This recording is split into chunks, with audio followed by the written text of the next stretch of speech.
आज हम लोग वैदिक सभ्यता पढ़ेंगे। क्या पढ़ेंगे? वैदिक सभ्यता। सिंधु सभ्यता समाप्त हो गया और आज हम लोग वैदिक सभ्यता पढ़ेंगे। वैदिक सभ्यता का जो समय है वह है 1500 बीसी से 600 बीसी तक। यह सभ्यता भी आदि ऐतिहासिक काल की सभ्यता है। यह सभ्यता भी आदि ऐतिहासिक काल की सभ्यता है, क्योंकि इस सभ्यता के पास भाषा तो थी लेकिन लिपि नहीं था। लिखना ये नहीं जानते थे, ये बोलना जानते थे। ये सिर्फ बोलना जानते थे, लिखना नहीं जानते थे। मैंने पहला क्लास में बताया था कि लिखने की कला का आविष्कार 600 बीसी में हुआ है और फिर जाके वैदिक साहित्य को लिखा गया है। यह अभी भाषिक परंपरा में था, सो ओरल ट्रेडिशंस आप कह सकते हैं। भाषिक परंपरा में लगभग 900 सालों तक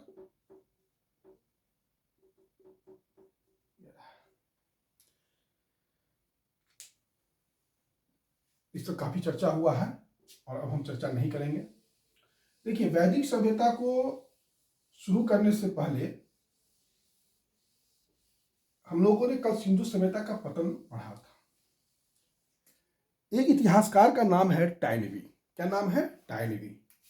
टाइनबी का इतिहास दर्शन ये कहता है कि जब कोई भी सभ्यता अपनी समृद्धि की पराकाष्ठा पर पहुंचती है तो वहां के लोगों में सृजनशीलता की कमी आ जाती है। सृजनशीलता की मतलब कोई सृजनशीलता की कमी आ जाती है और फिर वह सभ्यता का पतन होना शुरू हो जाता है।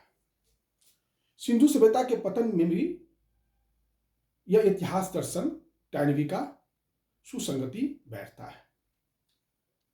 हम लोग वैदिक सभ्यता शुरू करेंगे, लेकिन 2-3 पॉइंट वैदिक सभ्यता का मैं चाह रहा हूं कि आप लोगों को बता दूं,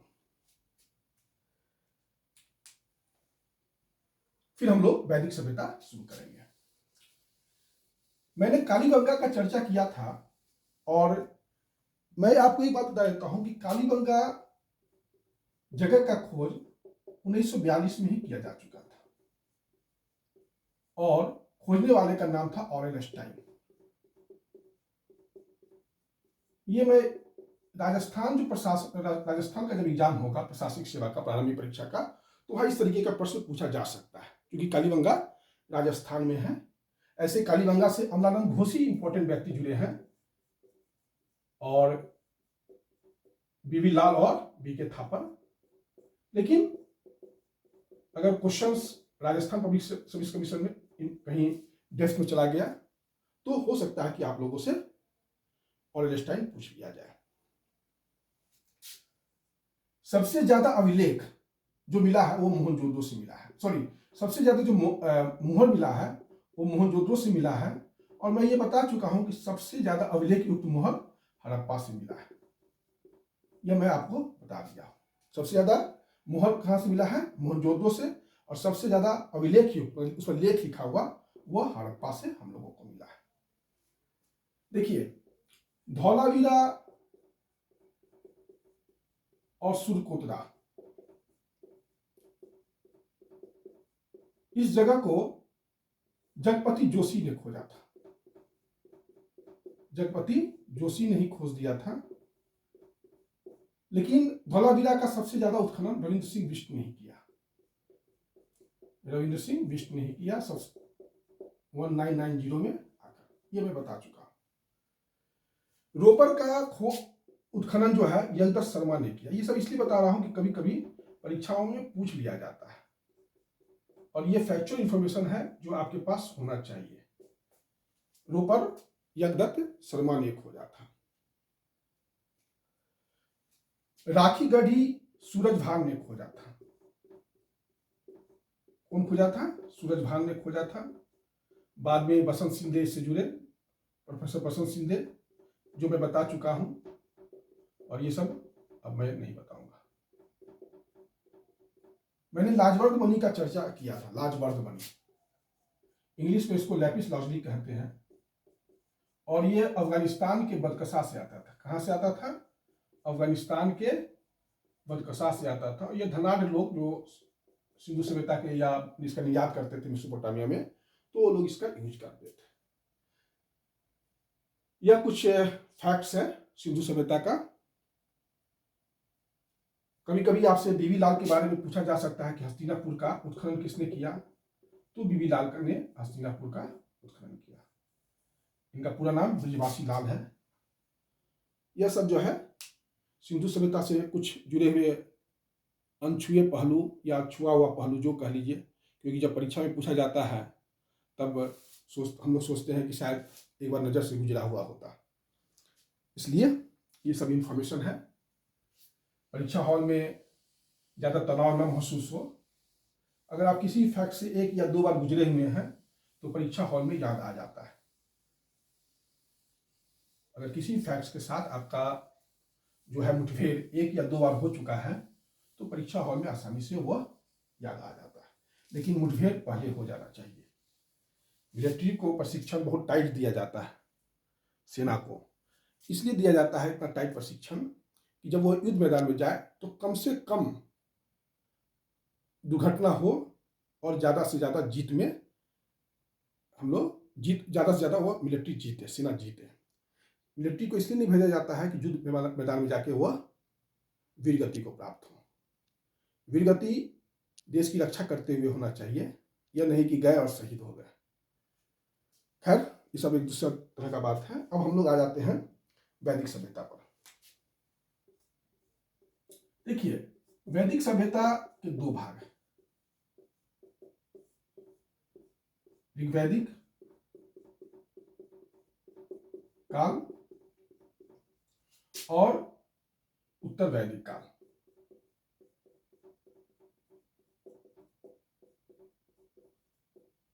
ऋग्वैदिक काल का जो समय है 1500 बीसी से 1000 बीसी, और उत्तर वैदिक काल का जो समय है वह है 1000 बीसी से 600 बीसी। अभी हम लोग ऋग्वैदिक काल पढ़ेंगे और फिर उत्तर वैदिक काल पढ़ेंगे।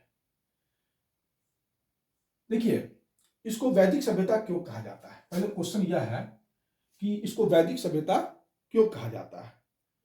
तो चूंकि इसकी जानकारी का स्रोत हमारे पास वेद है, इसलिए इसको वैदिक सभ्यता कहा जाता है। फिर एक क्वेश्चन आता है कि इसको आर्य सभ्यता क्यों कहा जाता है? आर्य सभ्यता क्यों कहा जाता है? बात को समझिएगा। क्योंकि इस सभ्यता के बारे में जानकारी हमें वेद से मिलती है, इसलिए इसे हम लोग वैदिक सभ्यता कहते हैं, है ना। ऋग्वेद के लिए जो एकमात्र ग्रंथ है ऋग्वेद से मिलता है, और बाकी जो है उत्तर वैदिक काल का जो ग्रंथ है वहां हम चर्चा करेंगे। ऋग्वैदिक काल की जानकारी हमें ऋग्वेद से ही मिलता है, बाकी किसी भी ग्रंथ से हमें नहीं मिलता है। यह तो हो गया साहित्यिक साक्ष्य। लेकिन ऋग्वेद यहां पर लिखा नहीं गया, यह बोलने की परंपरा में, इसको याद रखिएगा, ठीक। यह बोलने की परंपरा में। और पुरातात्विक साक्ष्य, इस काल का जो हमारे पास साहित्यिक साक्ष्य होगा और पुरातात्विक साक्ष्य होगा। तो पुरातात्विक साक्ष्य में जो हमारे पास बर्तन मिले हैं काला और लाल मृदुभांड। देखिए, चिट्ठी दूसरा मृदुभांड लोग इससे जोड़ देते हैं, लेकिन नहीं जोड़ना चाहिए। मैं बताऊंगा कि क्यों नहीं जोड़ना चाहिए। अभी आप लोग इतना ही समझिए कि काला और लाल मृदुभांड का प्रयोग ऋग्वेद काल के लोग करते थे। हाँ, तो मैं ये कह रहा था कि सभ्यता का नाम आर्य सभ्यता क्यों रखा गया।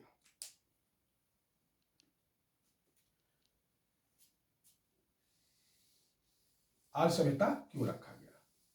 देखिए, आर्य का सिंपल सा अर्थ होता है श्रेष्ठ या कुलीन, सभ्य। आर्य का क्या अर्थ होता है? श्रेष्ठ या कुलीन, सभ्य। और आर्य जो है किसी जातीय विशेषण नहीं है। आर्य जो है कोई जातीय विशेषण नहीं है, मतलब किसी का जात के लिए नहीं है यह। तो यह है क्या? ये भाषाई समूह का व्यंजक है। यह भाषाई समूह का व्यंजक है। देखिए आर्य को लेकर काफी विवाद है। बस आप लोग इतना समझिए कि आर्य एक भाषाई समूह है ना। अब हम बताएंगे कि भाषाई समूह क्या है। जैसे अब हमारे यहाँ एक ग्रंथ है मनुस्मृति। मनुस्मृति कहता है कि आर्य आर्यावर्त के निवासी आर्य कहलाते हैं। ये मनुस्मृति का कहना है, आर्य कहलाते हैं। और आर्य है कहाँ, तो हिमालय से लेकर विंध्याचल पर्वत तक।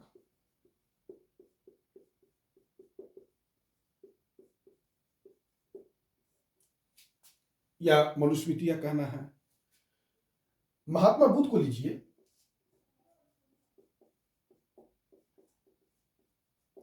उन्होंने 4 आर्य शब्द दिया। ये आखिर क्या है? अगर ये आर्य वर्ड भौगोलिक नामकरण है तो यह आर्य जो महात्मा बुद्ध ने 4 आर्य शब्द दिया वह क्या है? देखिए हम आपको कंफ्यूज नहीं कर रहे हैं, हम आपको यह बताना चाह रहे हैं कि आर्य शब्द का प्रयोग कितने प्रकार से हो सकता है। और हमारा जो बेसिक सरोकार है वो भाषाई समूह से ही है। अगर हमसे कोई पूछेगा कि आर्य क्या है तो यह भाषाई समूह का व्यंजक है।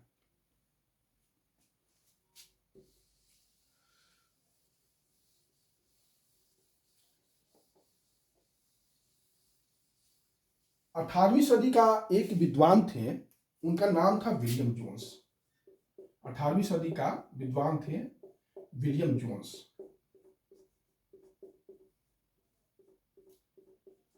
इन्होंने आर्य शब्द को भाषाई सरोकार दिया।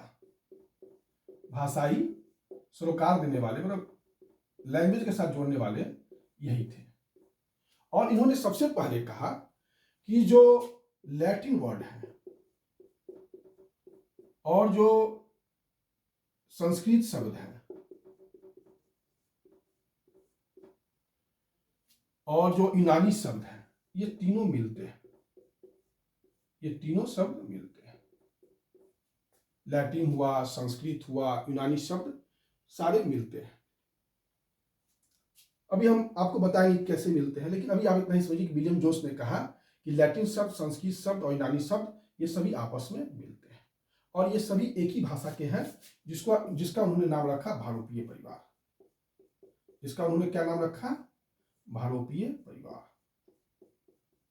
इस भाषा को लैटिन बोलने वाले लोगों को, संस्कृत बोलने वाले लोगों को, यूनानी बोलने वालों को विलियम जोन्स ने कहा भारोपीय परिवार। मतलब ये भारत और यूरोपीय परिवार, जो परिवार के लोग ये भाषा का प्रयोग करते थे। मेरे ख्याल से आप लोगों को दिक्कत नहीं होगा। विलियम जोन्स का एक बहुत बड़ा यह काम है जो कि एशियाटिक सोसाइटी ऑफ बंगाल की स्थापना इन्होंने किया था। और इसका पर्पस यही था कि जो भी भारत के जो धर्म ग्रंथ हैं उस सबका अध्ययन करके करना। उद्देश्य अगर कहा जाए तो यही था कि शासन करना था, तो उनके जो धर्म ग्रंथ हैं, चाहे उनके जो राइटिंग्स है उसको जानना, फिर जाके वो शासन करते हैं। और विलियम जोन्स ने ही अभिज्ञान शकुंतलम का अंग्रेजी अनुवाद किया था। परीक्षाओं में बार बार पूछा जाता है कि अभिज्ञान शकुंतलम का अंग्रेजी अनुवाद किसने किया, तो विलियम जोन्स ने ही किया था। और इन्हीं के एक समकक्ष थे विल्किंस उनको कहा जाता है। उन्होंने भगवद गीता का अंग्रेजी अनुवाद किया था। भगवद गीता का अंग्रेजी अनुवाद किया था। ये सब परीक्षाओं में पूछा जाता है। विलियम जोन्स एक सिविल सर्वेंट थे, तो उन्होंने कहा कि भारतीय भाषा बोलने वाले ये लोग थे। देखिए आर्य शब्द को घृणित जातीय स्वरूप देने वाला अगर कोई विश्व इतिहास में एक व्यक्ति था तो वह हिटलर था। हिटलर ही आर्य शब्द का घृणित जातीय इस्तेमाल किया।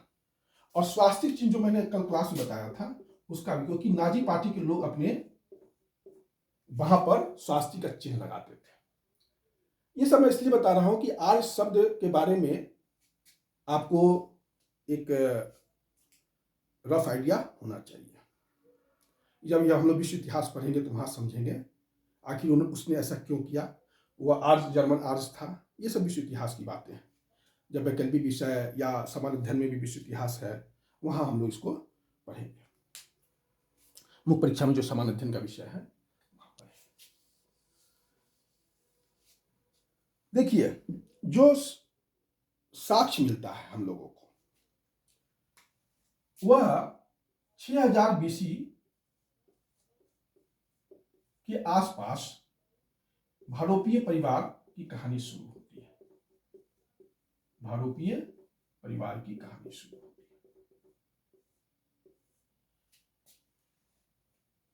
और इसको हम लोग आद्य भारोपीय परिवार कह सकते हैं। आद्य भारोपीय परिवार, प्रोटो। लेकिन भारोपीय परिवार को अस्तित्व में आने में, भारोपीय परिवार को अस्तित्व में आने में 2500 बीसी लगा।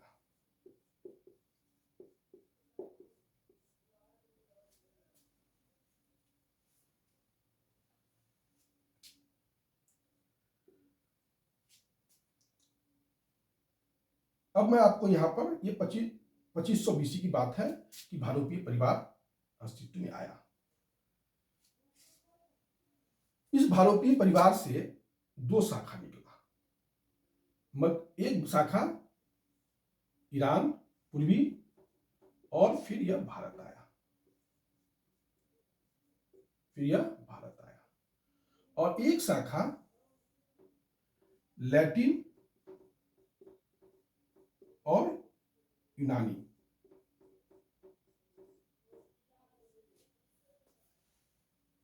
आपका जो यूरोप की ओर बढ़ गया,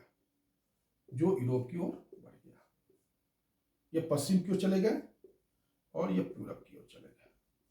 बहुत ध्यान से देखिएगा, कोई ज्यादा इसमें टेंशन नहीं है।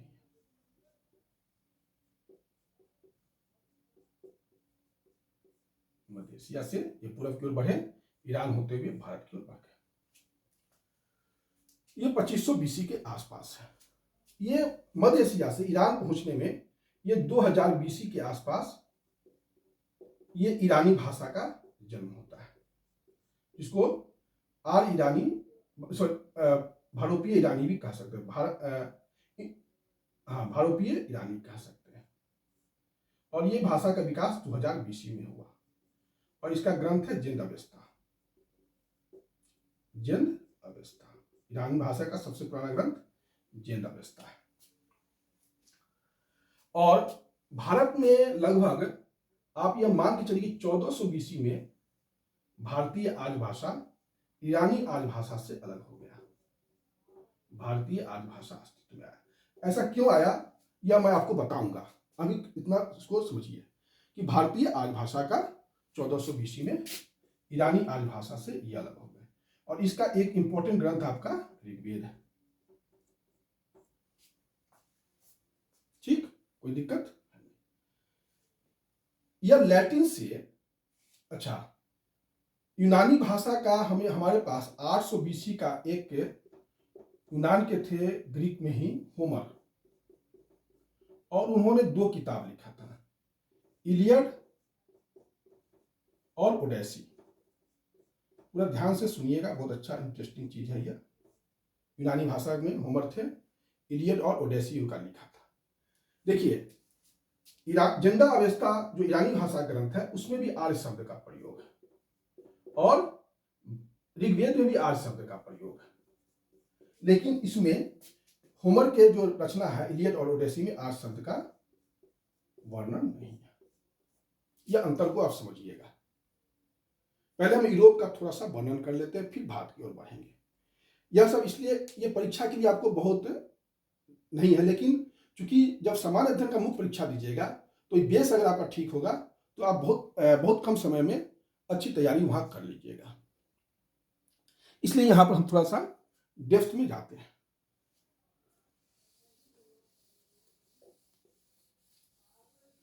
जो लैटिन भाषा है वो दक्षिण यूरोप में लैटिन भाषा है, उससे 3 भाषा का निर्माण हुआ यूरोप में। एक स्लाव भाषा जो रूस और पोलैंड में बोला जाता है, एक आपका रोमांस की भाषा, रोमांस समूह की भाषा, ये दक्षिणी इटली में बोला जाता है। दक्षिणी यूरोप में, दक्षिणी यूरोप में आपका जो भी पार्ट आ जाएगा, जैसे इटली आएगा, फ्रांस आएगा, जर्मनी आएगा, स्पेन आएगा, रोमानिया आएगा, ये सब जो है रोमांस समूह की भाषा है। उसके बाद है ट्यूटोनिक भाषा। ट्यूटोनिक भाषा, ट्यूटोनिक भाषा में आपका आता है जर्मनी, अंग्रेज, स्वीडन की भाषा, ये सब जो है। लेकिन फिनलैंड की भाषा, यूरोप में जो फिनलैंड है, हंगरी की भाषा और बास्क समूह की भाषा, ये सब जो है भालुपीय परिवार का नहीं है, ये ध्यान दीजिएगा, भालुपीय परिवार का।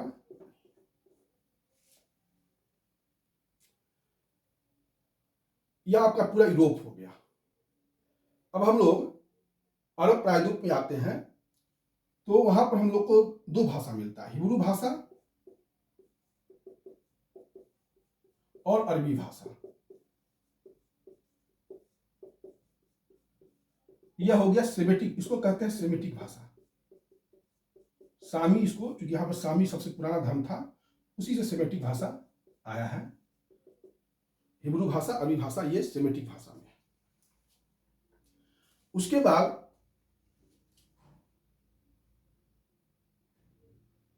तिब्बत और चीनी भाषा का आप जानते ही हैं कहां बोला जाता है और कहां समझा जाता है। यही आपका भाषा परिवार पूरे यूरोप का, एशिया का, अरब प्रायद्वीप का, ये पूरा आपका भाषा परिवार है।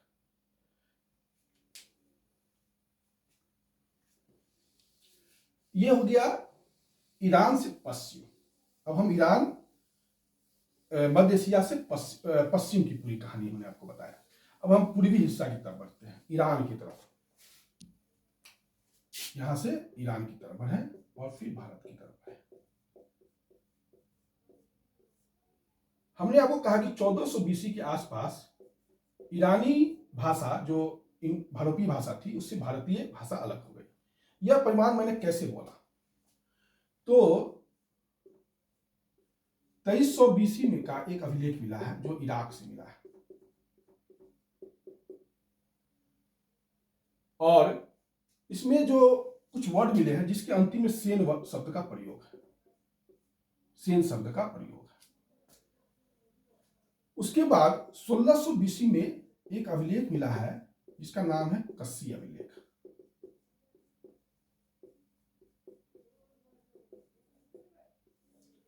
यह अभिलेख से हमें दो सूचना मिलता है।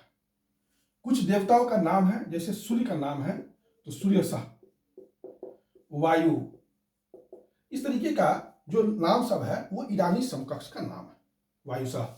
ऐसे ऐसे नाम सब है जो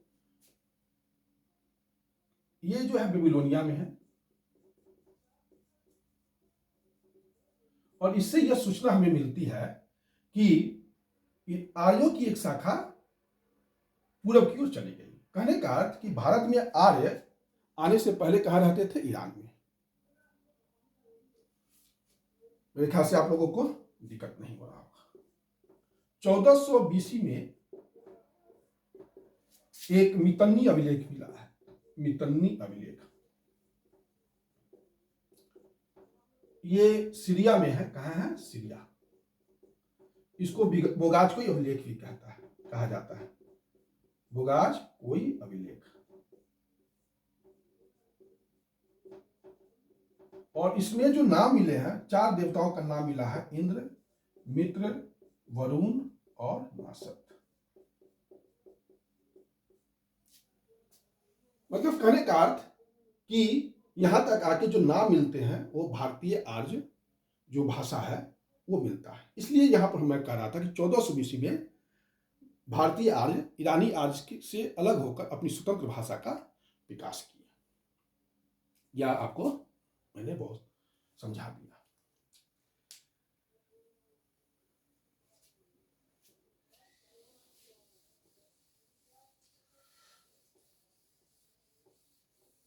देखिए, आर्य जो आए थे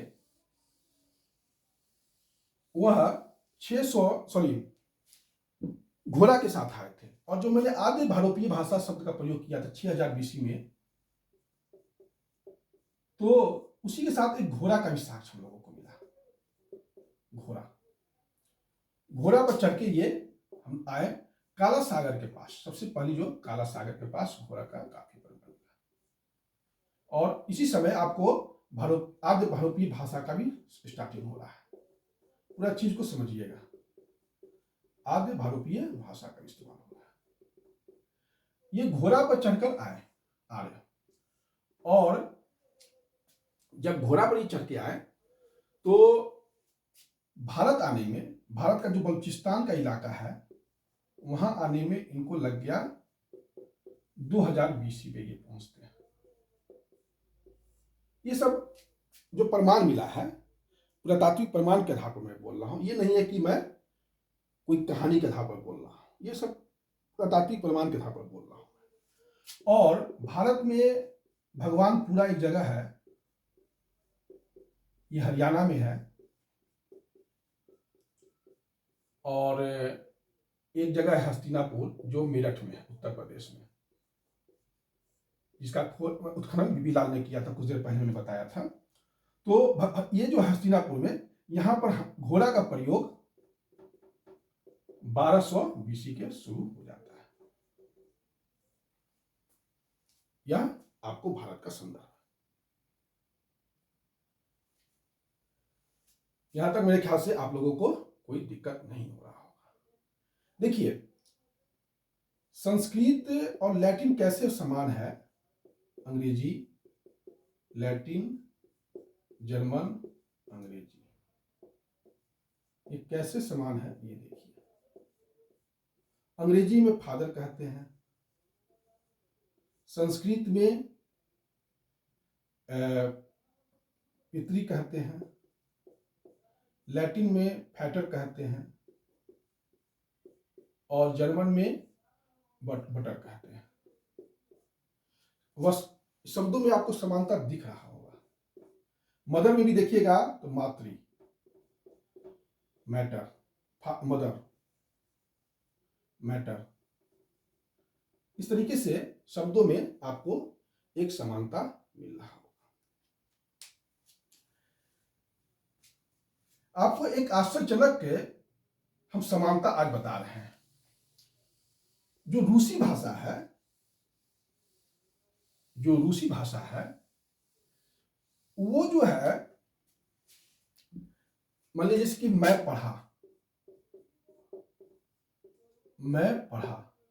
क्योंकि यह भूतकाल का बात हो गया।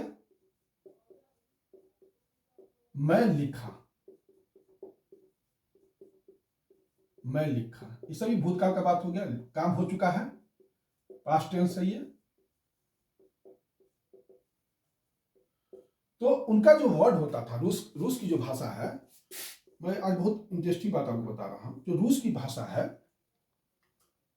उसमें जो पास्ट टेंस का है, उसका अंतिम वर्ड एल से समाप्त होता है, मतलब लॉ, एल से समाप्त होगा। जैसे कोई पास्ट टेंस में पढ़ा तो वो अंतिम जो शब्द होगा वो एल से समाप्त होगा, समझिए, क्लियर। अब जैसे, अब ये हमारे यहां जो भारत में बांग्ला भाषा है, उड़िया भाषा है, असमी भाषा है, मराठी भाषा है, मैथिली भाषा है, भोजपुरी भाषा है, मगही भाषा है, राजस्थानी भाषा है।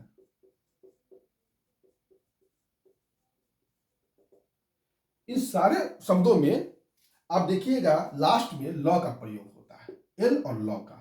जब पास्ट टेंस कुछ बोलना होगा, जैसे रूस में लास्ट, अगर पास्ट टेंस हम बोल रहे हैं, भूतकाल की बात बोल रहे हैं, तो लास्ट में एल होता है। उसी प्रकार इस भाषाओं में भी जब पास्ट टेंस में कोई बात और उसका अंतिम शब्द लॉ होगा, जैसे हम लोग बोलते हैं खैला, पढ़ला, है ना, एल लॉ, सुतला, मतलब उसका सब काम खत्म होगा, यहां पर यही सेंस है। लेकिन पंजाबी भाषा नहीं मिलता है, पंजाबी भाषा का नहीं मिलता है। मेरे ख्याल से आप लोग समानता देख रहे होंगे जो मैं कहना चाहता हूं। दूसरा समानता, जो आजकल आनुवांशिक कोड जिसको डीएनए कहते हैं, जो एक पीढ़ी से दूसरी पीढ़ी में ट्रांसफर होता है, तो एक जीन है M17। मध्य एशिया में 40% लोगों के पास ये जीन था। मध्य एशिया में 40% लोगों के पास ये जीन था, M17।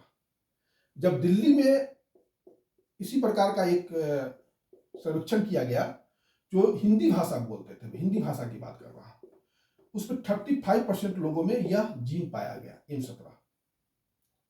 और जो द्रविड़ जो है उनमें 10% पाया गया।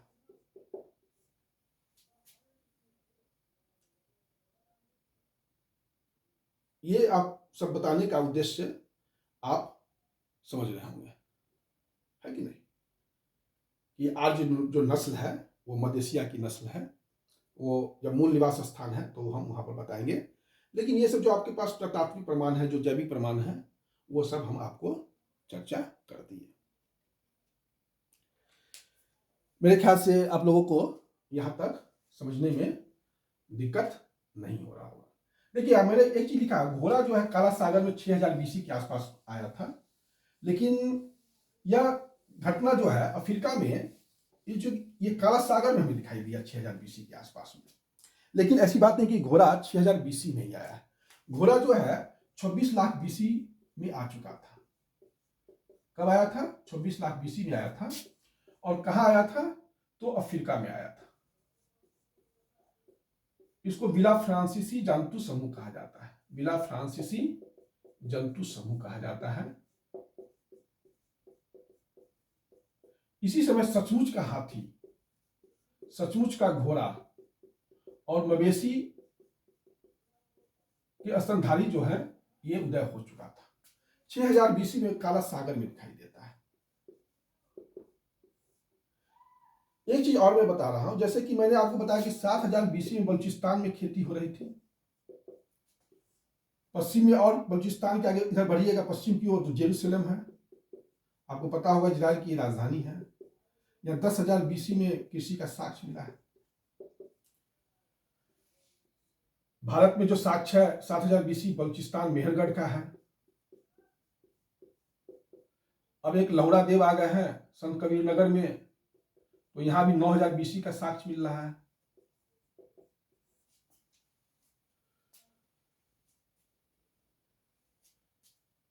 देखिए, इतना जो व्यापक कैनवास में मैं आप लोगों को समझा रहा हूं, इसका उद्देश्य यह है कि आप सोचने वाला एक अच्छा प्राणी बने। जब आपके पास प्रारंभिक परीक्षा का प्रश्न पत्र हो और मुख्य परीक्षा का प्रश्न पत्र हो और इंटरव्यू में जब आप जाए, तो इतना व्यापक आपका कैनवास हो कि आपको प्रश्नों को हल करने में दिक्कत का सामना नहीं करना पड़े। यह प्रारंभिक परीक्षा के लिए ही है, लेकिन बाकी चीज भी अगर आप थोड़ा सा ध्यान देते हैं तो फर्दर आपको फायदा होगा।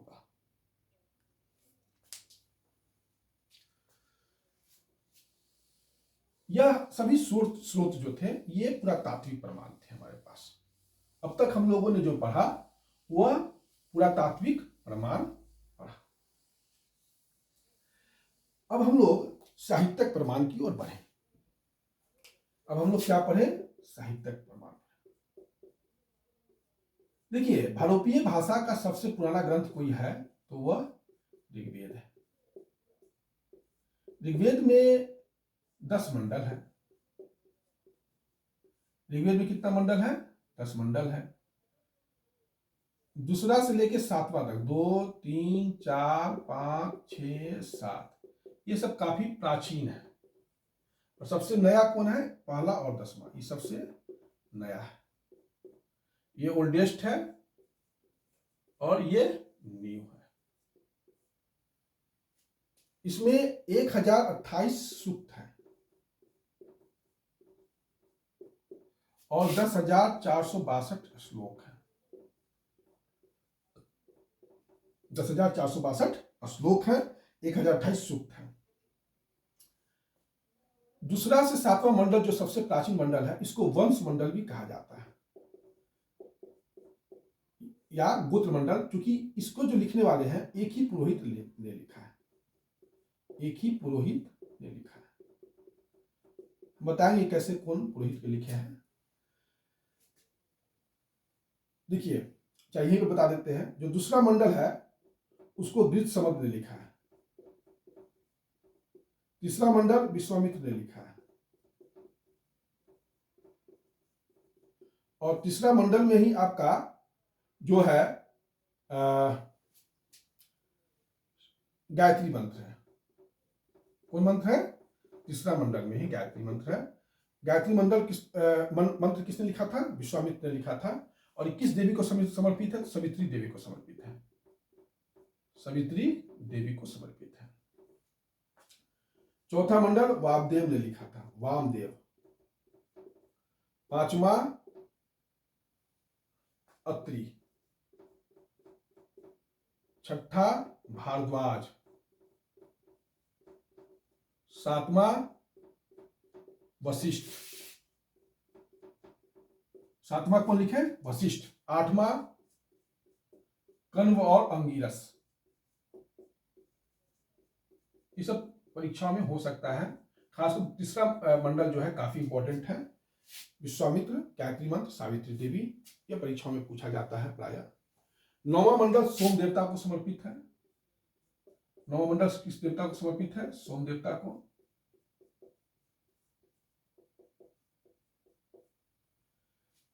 यह आपका विभिन्न इसलिए जो है, चूंकि इसी यही कारण है कि इसको वंश मंडल या गोत्र मंडल कहा जाता है, क्योंकि अगर दूसरा मंडल तो गिरसमत के परिवार वालों ने ही लिखा, तीसरा जो है विश्वामित्र के परिवार वालों ने ही लिखा, चौथा वामदेव के परिवार वालों ने ही लिखा, उसी क्लैन के उसी गोत्र के लोग लिखेंगे, पांचवा भी अत्रि के ही लोग लिखेंगे, छठा भी भारद्वाज की।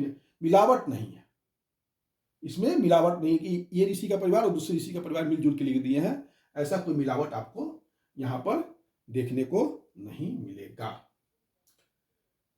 यही है नौवां मंडल ऋग्वेद सोम देवता को समर्पित है। और मेरे ख्याल से इससे ज्यादा अब क्वेश्चंस यहां से कुछ ज्यादा जो साक्ष्य है वह इतना ही है। आज का क्लास इतना ही रखा जाए, फिर नेक्स्ट क्लास में हम लोग इसके बाद जो टॉपिक होगा वो मूल निवास स्थान कहाँ के थे, इनका कालक्रम क्या है, फिर जो भी इनका भौगोलिक विस्तार है, आर्थिक सामाजिक स्थिति है, धर्म दर्शन है, कला है, जो भी है वो हम लोग नेक्स्ट वीडियो में पढ़ेंगे। धन्यवाद।